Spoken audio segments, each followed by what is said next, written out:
Hello students, I am Priyanka Poddar. तो आज हम पढ़ने वाले हैं स्ट्रेट लाइन इन स्पेस का एक नया topic, that is angle between two lines. तो चलो इससे स्टडी करें। तो हम कर रहे हैं एंगल बिटवीन टू लाइंस। अब क्या है, हमने स्टडी किया था, ये होता है R vector is equal to A plus lambda B. ठीक है, R1 A1 लैम्डा बी। ठीक है, ये एक लाइन होगी। दूसरी लाइन होगी R2 A2 म्यू सी। ठीक है, तो मुझे फाइंड आउट करना है कि R1 और R2 के बीच में क्या एंगल होगा। ठीक है, अब कैसे पता करते हैं? R1 जो है वो B के पैरेलल है, R2 जो है वो C के पैरेलल है। ठीक है, इसका मतलब अगर मेरे को B और C के बीच में एंगल मिल जाता है तो वही एंगल जो है R1 और R2 के बीच में होगा। दोनों क्या होते हैं? सेम। ठीक है, तो बेसिकली फंडा क्या है? B और C को बीच में मुझे एंगल निकालना है। ठीक है, उसके लिए मेरे पास फॉर्मूला होता है। अब मान लो पहले B को मैं वेक्टर में लिख लेती हूँ। वेक्टर में क्या आ जाएगा? ये हो गया B1 I, B2 J और B3 K। C क्या है? C1 I, C2 J plus C3 K। ठीक है, अब क्या है, एंगल का फॉर्मूला मुझे पता है। कॉस थीटा क्या होता है? B और C का डॉट प्रोडक्ट, B का मॉड और C का मॉड। तो यहाँ पे B की वैल्यू पुट कर देती हूँ, तो ये आ गया B1 I, B2 J और B3 K। इसी तरीके से C की वैल्यू पुट करूँ तो C1 I, C2 J और C3 K। नीचे आ जाएगा इसका मॉड। मॉड मतलब क्या होता है? अंडर द रूट B1 का स्क्वायर, B2 का स्क्वायर और B3 का स्क्वायर। इसी तरीके से C चेक कर लूँ तो C1 का स्क्वायर, C2 का स्क्वायर और C3 का स्क्वायर। अब क्या है, अब हम इसे सॉल्व करते हैं कॉस थीटा को। इसके लिए इन दोनों का डॉट प्रोडक्ट हमें पता है, सॉल्व कैसे करेंगे? ये आ गया B1 C1, B2 C2 और B3 C3 और नीचे इनके मॉड्स।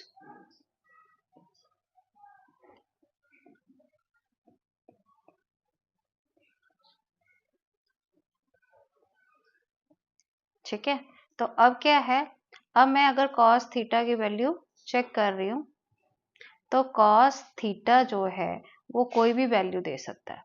ठीक है, तो cos थीटा की वैल्यू मान लो कि 0 आ गई, तो इसका मतलब क्या है कि थीटा की वैल्यू होगी 90 डिग्री, तभी cos 90 0 होता है। तो इसका मतलब यहाँ पे क्या है, हमने cos थीटा क्या देखा था कि cos theta is B dot C, mod में था B और C। इसका मतलब क्या है कि ये चीज 0 आ रही है, इसका मतलब B डॉट C की वैल्यू जो है वो 0 आ रही है। इसका मतलब B और C लाइन आपस में परपेंडिकुलर है। तो अगर ये परपेंडिकुलर है तो हमारे को एंगल पता लग जाएगा, पहली लाइन और दूसरी लाइन भी जो आपस में परपेंडिकुलर है, अगर वो 0 दे रहा है। मान लो कि ये जो cos थीटा है, पहला तो ये कंडीशन था। अब सेकेंड कंडीशन में मान लेती हूँ कि cos थीटा की वैल्यू 1 आ जाती है। थीटा की वैल्यू 1 कब होती है? cos थीटा की वैल्यू 1 कब होती है? जब थीटा की वैल्यू 0 डिग्री होती है। 0 का मतलब क्या है कि B और C का जो प्रोडक्ट है और जो इनका मॉड है, ये सॉल्व करने के बाद मुझे 1 दे रहा है। इसका मतलब एक लाइन दूसरी लाइन के बीच में एंगल 0 है, और एंगल 0 कब होता है? जब वो आपस में पैरेलल होती है। ठीक है, इसका मतलब B और C लाइन आपस में क्या है? पैरेलल। तो इसका मतलब R1 और R2 लाइन भी आपस में क्या हुई? पैरेलल। ठीक है, तो इधर जब पैरेलल है तो इसका मतलब क्या है? B is lambda times of C। तो इसके कंपोनेंट्स भी आपस में लैम्डा टाइम्स हुए, या फिर ये कह लो कि इसके कंपोनेंट जो है, मान लो B1 और C1, B2 और C2, B3 और C3, आपस में इनका रेशो जो है वो लैम्डा के बराबर होगा। ठीक है, तो इस तरीके से हमें कुछ कंडीशन, कुछ केसेस तो पता चल गए। अब लास्ट चीज है कि मान लो इसका एंगल ना 0 है ना 1 है, तो कुछ तो एंगल होगा।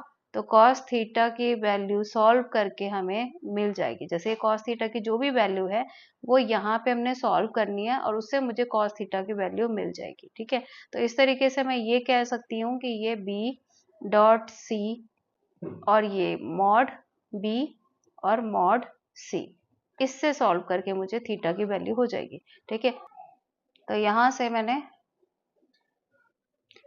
से मेरे को थीटा क्या मिल गई, कॉस इनवर्स और साथ में B डॉट C का प्रोडक्ट और B और C का इस तरीके से ये सॉल्व करके आ जाएगा। तो थीटा की वैल्यू यहाँ से अदर वैल्यूज के लिए हम लोग फाइंड आउट कर सकते हैं।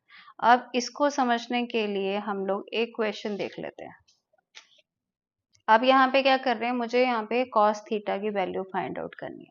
तो cos थीटा के लिए इसको नेग्लेक्ट, उसको नेग्लेक्ट, मेन तो फोकस हमारा इन दोनों के ऊपर है।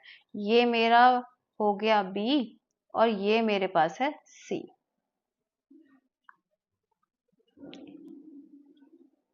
तो ये B और C हो गए, तो मुझे इनके बीच में तो cos थीटा की वैल्यू निकालते हैं। तो यहाँ पे क्या है, B डॉट C का डॉट प्रोडक्ट, फिर B का मॉड और C का। तो cos थीटा की वैल्यू B डॉट C का डॉट प्रोडक्ट और B का मॉड इंटू C का मॉड। तो यहाँ पे मेरे पास B की वैल्यू ये है, मैं पुट कर देती हूँ I plus 2J minus 2K और C की वैल्यू है, ये पुट कर देते हैं 2I plus 4J minus 4K। ठीक है, और नीचे क्या है, इनका डॉट प्रोडक्ट। 1 का मॉड निकाल लो, 2 का स्क्वायर एंड 2 का स्क्वायर, इसी तरीके से 2 का स्क्वायर, 4 का स्क्वायर और 4 का स्क्वायर। यहाँ से सॉल्व करेंगे तो 1 into 2 2, 2 into 4 8, minus 2 into minus 4 8। नीचे क्या आ जाएगा, 4 प्लस 4 प्लस 1 कितना हो गया, मॉड 9। अंदर क्या है, 4 का स्क्वायर 16, 16 32, 32 प्लस 4 36। ठीक है, तो इस तरीके से सॉल्व कर दिया। 8 16 एंड 2 18, यहाँ पे 18 आ गया। Root 9 is 3 and root 36 is 6। Solve करके 18 से 18 कट गया, ये आ गया 1। अब इसका मतलब क्या आ गया कि cos थीटा की वैल्यू आ गई है 1। जब cos थीटा 1 ही आ गई तो इसका मतलब है कि थीटा की वैल्यू रही होगी 0 डिग्री। इसका मतलब B और C जो है इन दोनों के बीच में एंगल होगा 0 डिग्री। मतलब कि ये दोनों लाइनें आपस में रहेंगी पैरेलल, मतलब B C के पैरेलल है। इसका मतलब R1 लाइन जो है R2 के पैरेलल है। जब पैरेलल होता है तो इसके कंपोनेंट्स के बीच में रेशो होता है लैम्डा। तो इनके कंपोनेंट्स कौन थे, B1 upon C1, B2 upon C2 और B3 C3।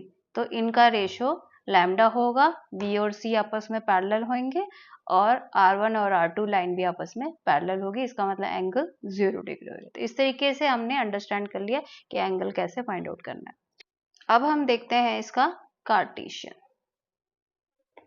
ठीक है, तो कार्टेशियन में क्या होता है, हमें पता है कि x माइनस x1 नीचे आ जाएगा a1, y minus y1 bye b1 और z minus z1 bye c1। ठीक है, इसी तरीके से दूसरी लाइन हो जाएगी x minus x2 a2, y minus y2 b2 और z माइनस z2 c2। दो लाइनें हैं, पहली लाइन ये, दूसरी लाइन ये। अब क्या है, हमें पता है कि ये पॉइंट क्या है, पास होने वाला, और ये है उसकी डायरेक्शन रेशो।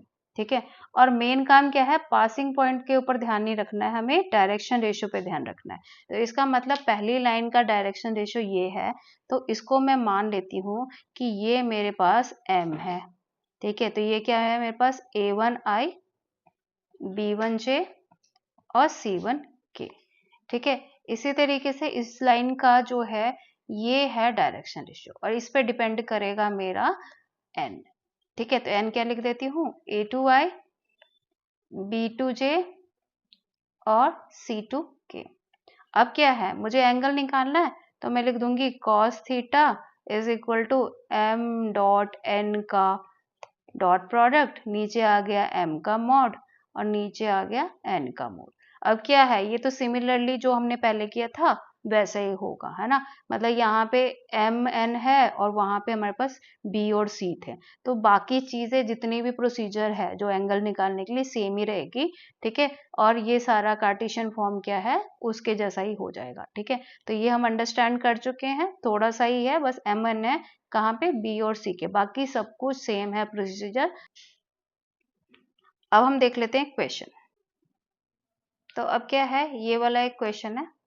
इस क्वेश्चन में क्या है, मुझे डायरेक्शन रेशियो पे ध्यान रहना चाहिए।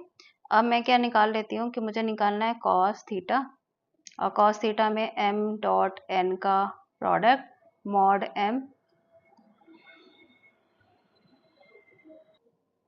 तो सिमिलरली अब मेरे पास cos theta m into n का डॉट प्रोडक्ट और मॉड ऑफ n, ठीक है। तो अब क्या करेंगे, वैल्यू जो है m क्या है, ये नीचे वाला, तो मैं लिख लेती हूँ इसको वेक्टर फॉर्म में 7i 5j प्लस k, और ये आ गया i plus 2j plus 3k। नीचे क्या है, हम इसका स्क्वायर, 7 का स्क्वायर, 5 का स्क्वायर, 1 का स्क्वायर, इसी तरीके से 1 का स्क्वायर, 2 का स्क्वायर और 3 का स्क्वायर, ठीक है। सॉल्व कर लेते हैं। सॉल्व करने में क्या रह गया, 7 इंटू 1 7 माइनस 5 इंटू 2 10 एंड 3, ठीक है। यहाँ से क्या आ जाएगा, अब 7 का स्क्वायर हो गया 49, 49 1 50 हो गया 50, और ये हो जाएगा 25 ऐड कर लेंगे तो ये हो जाएगा 75। यहाँ से मेरे पास है 1 का स्क्वायर, 1 का स्क्वायर 4 और 9, तो 9 1 10 एंड 14, तो ये आ गया ये, ठीक है। अब 7 प्लस 3 10, 10 माइनस 10 इज 0, तो यहाँ पे cos थीटा की वैल्यू आ गई 0। अब cos थीटा की वैल्यू 0 कब आती है, जब थीटा जो होता है वो है 90 डिग्री। इसका मतलब m और n आपस में परपेंडिकुलर है, ठीक है।